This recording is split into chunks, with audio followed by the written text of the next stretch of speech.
क्या वाकई पीएसएल में इतने कम पैसे हैं कि जो बड़े बड़े खिलाड़ी हैं वो नहीं आना चाहते हैं?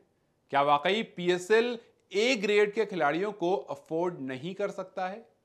ये बात मैं नहीं कह रहा हूं, ये बात पाकिस्तान के फॉर्मर प्लेयर मोहम्मद हफीज और वसीम अकरम ने कही है।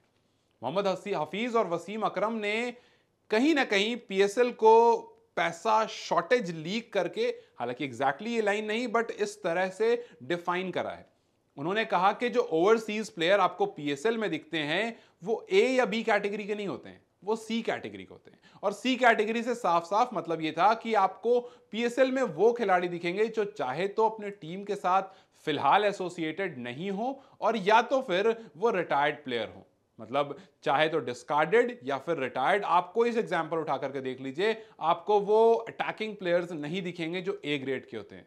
जैसे फॉर एग्जांपल अगर आप डेविड मिलर को देख लीजिए या फिर फॉर एग्जांपल आप डेविड वार्नर को देख लीजिए, क्योंकि डेविड वार्नर फिलहाल आईएल टी20 में, खैर उनके बारे में बात करेंगे, पहले मोहम्मद हफीज की पूरी स्टेटमेंट बताता हूं आपको। तो मोहम्मद हफीज ने कहा कि पीएसएल में आपको सबसे पहले फाइनेंशियल ब्रैकेट बढ़ाने की जरूरत है। अगर आप अपना फाइनेंशियल ब्रैकेट बढ़ाएंगे तभी आप बाहर के ए ग्रेड वाले खिलाड़ियों को अट्रैक्ट कर सकते हैं। और इस बात से वसीम अकरम काफी ज्यादा इत्तेफाक रखते हैं और वसीम अकरम ने डेविड वार्नर का एग्जांपल देते हुए कहा कि आप देखिए आईएल टी20 में एक टीम की पर्स वैल्यू होती है 2.5 मिलियन यूएस डॉलर्स, लेकिन अगर पीएसएल की बात करें तो 2016 में भी पीएसएल की 1.2 मिलियन यूएस डॉलर्स थी और आज 2024 में भी 1.2 यूएस डॉलर्स है।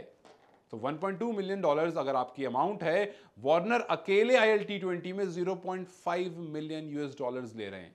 अपनी फैमिली को लेकर गए हैं, उनके साथ दुबई एक्सप्लोर कर रहे हैं, एंजॉय कर रहे हैं और जब मैच खेलना होता है तो मैच भी खेल लेते हैं क्योंकि उनको पता है कि is getting paid for that. अगर वो पीएसएल में आ जाएंगे तो उनको इसका आधा भी शायद ना मिले, और अगर वो नहीं मिलेगा तो क्यों वो चाहेंगे पीएसएल में आना? आखिर क्यों प्लेयर्स जो हैं वो आईपीएल की तरफ अट्रैक्टेड हैं?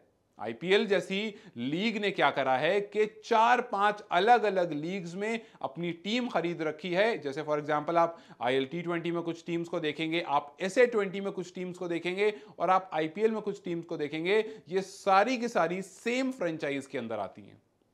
कुछ मुंबई की टीम्स दिख जाएंगी, कुछ चेन्नई की टीम्स दिख जाएंगी, कुछ हैदराबाद की टीम्स दिख जाएंगी और ये कॉमन टीम आपको अलग अलग लीग्स में दिखेंगी, लेकिन फ्रेंचाइज उनकी सेम होगी।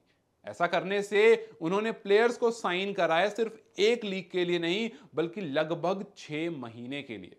मल्टीपल लीग्स में वो 2 महीने, 1 महीने, 3 महीने खेलते हैं और अगर एक साल में 6 महीने एक खिलाड़ी एक फ्रेंचाइज से एसोसिएटेड है डिफरेंट लीग्स में, तो आप समझ लीजिए कि कितने पैसे उनको मिल रहे हैं। और इसी वजह से वो आईपीएल की तरफ ज्यादा इंक्लाइन है, वहां पर वो ज्यादा अट्रैक्टेड हैं क्योंकि वहां पर उनको ज्यादा पैसे मिलते हैं, ज्यादा सहूलत मिलती है। लेकिन अगर आप पीएसएल की तरफ मुड़ करके देखेंगे तो ठीक है, आप लास्ट बॉल फिनिश पर झगड़ा कर लीजिए, लेकिन आपका लेवल तब तक ऊपर नहीं जाएगा जब तक आप वेरिएशन नहीं लाएंगे। और वेरिएशन का मतलब है कि आपको अपने लोकल ए प्लेयर्स के साथ बाहर के ए प्लेयर्स को साथ में खड़ा करना पड़ेगा। जैसे उन्होंने एग्जाम्पल दे दिया रदरफोर्ड का, शफान रदरफोर्ड जो फिलहाल अपनी फैमिली के साथ मतलब चले गए हैं due to some personal reason, उन्होंने आईपीएल छोड़ करके फैमिली के साथ जाना डिसाइड करा।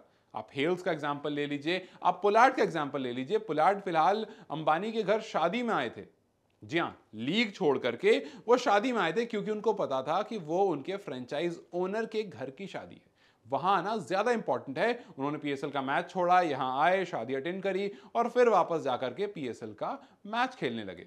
ये चीज नहीं होती अगर आईपीएल हो रहा होता, तो खैर उस टाइम पर शादी भी नहीं हो रही होती। लेकिन बात ये थी कि पीएसएल से ज्यादा इंपॉर्टेंस अदर लीग सिर्फ इस वजह से है क्योंकि आपका बजट ज्यादा नहीं है। अगर आपको अपना वैल्यू ऊपर करनी है, अगर आपको अपना लेवल ऊपर करना है तो आपको अपना बजट ऊपर करना पड़ेगा। ये पीएसएल वर्सेस आईपीएल की लड़ाई आप जिंदगी भर लड़ते रहेंगे, लेकिन फायदा क्या है जब तक आपके पास ए ग्रेड के प्लेयर्स ही नहीं आएंगे।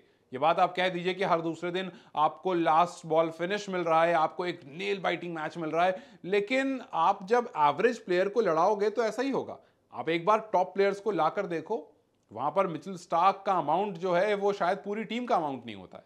तो अगर एक जगह लीग ऐसी हो रही है और आपके पास इस लेवल का खिलाड़ी है, एक तरफ पैट कमिंस, एक तरफ मिचेल स्टार्क, 20 करोड़ 25 करोड़, तो इतना अमाउंट अगर एक खिलाड़ी को मिल रहा है तो जाहिर सी बात है उस लीग की वैल्यू ऑटोमेटिकली ऊपर चली जाती है। और आप लास्ट बॉल फिनिश ना भी मिले तो आप उस लीग को बहुत ऊपर दर्जे का मानते हो। और इसी वजह से उनको यह लगता है कि पीएसएल की वैल्यू बढ़ाने के लिए पीएसएल का जो फाइनेंशियल ब्रैकेट है उसको बड़ा करने की जरूरत है, अपने बजट को बढ़ाने की जरूरत है। और अगर ऐसा होगा तो पीएसएल की वैल्यू भी आईपीएल और अदर लीग्स जितनी ऊपर हो सकती हैं। क्या आप इनकी बात से इत्तेफाक रखते हैं? अगर हां या ना, एज यू विश। आपकी जो भी राय है मुझे कमेंट सेक्शन में जरूर बताएं। इस वीडियो को लाइक और शेयर जरूर करें और जाते जाते चैनल को सब्सक्राइब करते जाएं।